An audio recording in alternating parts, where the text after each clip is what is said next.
ناظرین، مشرق وسطیٰ میں ایک بار پھر کشیدگی اپنے عروج پر ہے اور اس دفعہ صورتحال کچھ زیادہ ہی نازک ہے۔ ایران نے حال ہی میں اپنے دفاعی بجٹ میں 200% اضافے کا اعلان کیا ہے، جس کا مقصد اسرائیل کے بڑھتے ہوئے خطرات اور جارحانہ پالیسیز کا مؤثر جواب دینا ہے۔ اس قدم سے مشرق وسطیٰ میں طاقت کا توازن بگڑتا نظر آ رہا ہے۔ ایران نے یہ فیصلہ کیوں لیا، اس کے خطے پر کیا اثرات ہوں گے اور اسرائیل اور ایران کے درمیان کشیدگی کی وجہ سے عالمی سطح پر کیا تبدیلیاں آ سکتی ہیں، ان تمام باتوں پر ہم اسی ولاگ میں بات کریں گے۔ سب سے پہلے ہم اس بڑھتی ہوئی کشیدگی کا پس منظر سمجھنے کی کوشش کرتے ہیں۔ ایران اور اسرائیل کے درمیان دشمنی ظاہر کوئی نئی بات نہیں ہے، لیکن حالیہ چند سالوں میں دونوں ممالک کی فوجی سرگرمیوں میں واضح اضافہ دیکھا گیا ہے۔ ایران کی حمایت یافتہ تنظیموں کی اسرائیل کے ساتھ مٹ بھیڑ، ایران کے جوہری پروگرام پر عالمی سطح پر تنقید اور پھر ایران پر پابندیاں، ان سب نے مل کر دونوں ممالک کے تعلقات میں کشیدگی کو بڑھا دیا ہے۔ ایران کا یہ کہنا ہے کہ یہ اضافی بجٹ ملک کی دفاعی صلاحیتوں کو بڑھانے کے لیے انتہائی ضروری ہے، اور ایران یہ بھی بتا رہا ہے کہ اسرائیل نے اپنی فوجی تیاریوں میں اضافہ کیا ہے اور اس کا ارادہ ہے کہ ایران کے جوہری پروگرام کو روکنے کے لیے ممکنہ فوجی کارروائی کی جائے۔ تو اس کے جواب میں ایران نے یہ اعلان کیا کہ وہ کسی بھی خطرے کا جواب دینے کے لیے اپنے دفاعی بجٹ میں 200% اضافہ کرے گا۔ ایرانی حکومت کی ترجمان فاطمہ مہاجرانی منگل کو یہ بتا رہی تھیں کہ روایتی حریفوں کے ایک دوسرے پر میزائل حملوں کے بعد ایرانی حکومت نے دفاعی بجٹ میں 3 گنا اضافے کی تجویز پیش کی ہے۔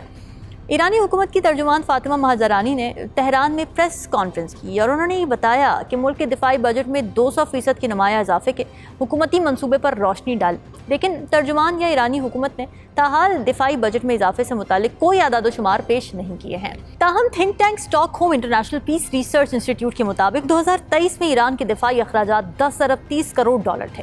آئندہ برس مارچ میں حتمی شکل دیے جانے تک یہ مجوزہ بجٹ قانون سازوں کے درمیان زیر بحث آئے گا۔ ایران پر اسرائیل کے جوابی حملے کے بعد پیر کو دونوں ممالک نے اقوام متحدہ کے اجلاس میں تلخ جملوں کے تبادلے کے دوران ایک دوسرے پر مشرق وسطیٰ کے امن کو خطرے سے دوچار کرنے کے الزامات بھی لگائے۔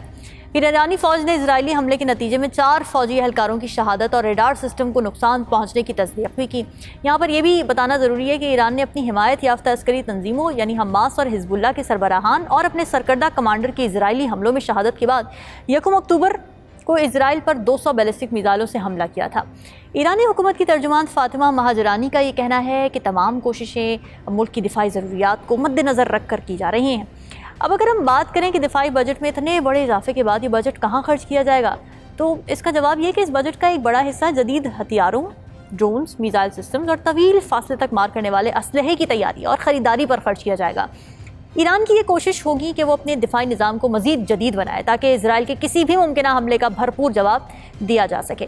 تو دفاعی صلاحیتوں کی مضبوطی کے اگر حوالے سے بات کی جائے تو ایران کا یہ ارادہ ہے کہ وہ اپنی فضائی اور بحری صلاحیتوں کو مزید مضبوط کرے اور خطے میں اپنے اثر و رسوخ کو بڑھانے کے لیے مزید اقدامات بھی اٹھائے۔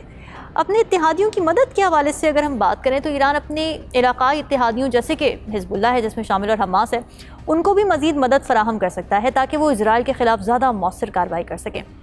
اس سے اسرائیل کو چاروں طرف سے دباؤ کا سامنا ہو سکتا ہے۔ اب عالمی طاقتوں کا اس پر رد عمل کیا ہوگا، یہ بڑی امپورٹنٹ بات ہے۔ ایران کے اس فیصلے کے بعد امریکہ اور یورپی ممالک ایران پر مزید دباؤ ڈال سکتے ہیں تاکہ وہ اپنے دفاعی بجٹ کو محدود کرے۔ اس کے ساتھ ہی اسرائیل پر عالمی طاقتوں کے ساتھ مل کر ایران کے خلاف مزید اقدامات کی درخواست بھی کی جا سکتی ہے، جن میں سینکشنز بھی شامل ہوتی ہیں۔ اب مشرق وسطیٰ میں عدم استحکام کس نہج پر جائے گا، اس کے حوالے سے تھوڑا دیکھ لیتے ہیں۔ ایران کے دفاعی بجٹ میں اضافے سے دیگر ممالک جن میں سعودی عرب ہے، ترکی ہے، وہ بھی اپنے دفاعی تیاریوں میں اضافہ کر سکتے ہیں، جس سے خطے میں کشیدگی میں اضافہ ہو سکتا ہے۔ عالمی معیشت پر اثرات کیا ہو سکتے ہیں مشرق وسطیٰ میں، کیونکہ کشیدگی بڑھتی جا رہی ہے، اس کے باعث عالمی معیشت پر بھی اثرات مرتب ہو سکتے ہیں۔ خاص کر تیل کی قیمتوں میں اضافہ ہو سکتا ہے، کیونکہ یہ خطہ دنیا کی توانائی سپلائی کے لیے انتہائی اہمیت رکھتا ہے۔ ایران کا یہ فیصلہ اسرائیل کے لیے کیا پیغام رکھتا ہے، اب یہاں پر یہ بڑا امپورٹنٹ سوال ہے۔ تو ایران نے یہ واضح کر دیا ہے کہ وہ کسی بھی خطرے کا جواب دینے کے لیے بالکل تیار ہے۔ یہ اقدام اسرائیل کے لیے ایک سخت پیغام ہے کہ اگر اس نے کوئی جارحانہ کارروائی کی تو ایران اپنی بھرپور طاقت سے جواب دے گا۔ ایران کا یہ ماننا ہے کہ اسرائیل کی طرف سے بڑھتے ہوئے دباؤ اور حملے کے امکانات کے پیش نظر یہ بجٹ اضافہ ایک دفاعی قدم ہے، نہ کہ جارحیت کا مظاہرہ، یعنی ڈیفینسو موڈ پر نظر آ رہا ہے ایران۔ عالمی سطح پر اثرات اور مستقبل کے امکانات کیا ہوں گے، اس پر بھی تھوڑی سی بات کر لیتے ہیں۔ تو اس صورتحال کے باعث عالمی سطح پر بھی ایک نئی بحث چھڑ سکتی ہے کہ کیا مشرق وسطیٰ میں مستقبل قریب میں کسی بڑے تصادم کا امکان ہے۔ امریکہ، روس اور چین جیسے ممالک اس صورتحال کو کس طرح سے دیکھتے ہیں، اور پھر کیا یہ ممالک ایران اور اسرائیل کے درمیان امن و سلامتی کو یقینی بنانے میں کوئی کردار ادا کریں گے؟ ان سوالات کے جواب آنے والے وقت میں واضح ہو جائیں گے۔ یہاں پر یہ بھی آپ کو یاد دلاتے چلے کہ 7 اکتوبر 2023 کو حماس کے اسرائیل پر حملے کے بعد اسرائیل کی غزہ پر جوابی جارحیت اور فلسطینیوں کی نسل کشی کے نتیجے میں خطے میں جو تناؤ تھا وہ عروج پر پہنچ گیا تھا، جبکہ اسرائیل نے گزشتہ مہینے اپنی جارحیت کا رخ لبنانی عسکری تنظیم حزب اللہ کی جانب موڑ دیا تھا۔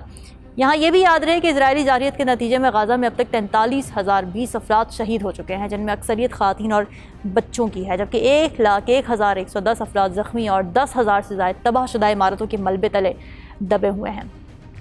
ایران کا دفاعی بجٹ میں 200% اضافے کا فیصلہ مشرق وسطی کی سیاست میں ایک نیا موڑ ثابت ہو سکتا ہے۔